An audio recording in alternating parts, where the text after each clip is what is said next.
तुर्की airlines सोबतचा करार रद्द करण्याचे भारत सरकारनं आता इंडिगोला निर्देश दिल्याचं समजतंय।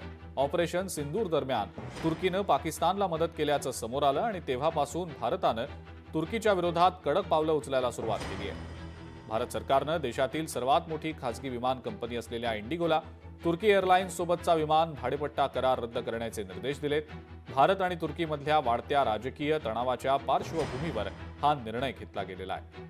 नागरी विमान वाहतूक महासंचालनालयानं इंडिगोला तुर्की एअरलाइन्सकडनं घेतलेल्या 2 बोईंग 777-300ER विमानांसाठी वेट लीज करार केवळ 3 महिन्यांसाठी वाढवण्याची परवानगी दिलेली आहे, पण यावेळी अटी घातल्या गेलेल्या आहेत। या कालावधीनंतर इंडिगो हा करार रद्द करेल आणि भविष्यात त्यासाठी आणखी मुदतवाढ मागणार नाही अशी अट देखील सरकारनं घातलेली आहे।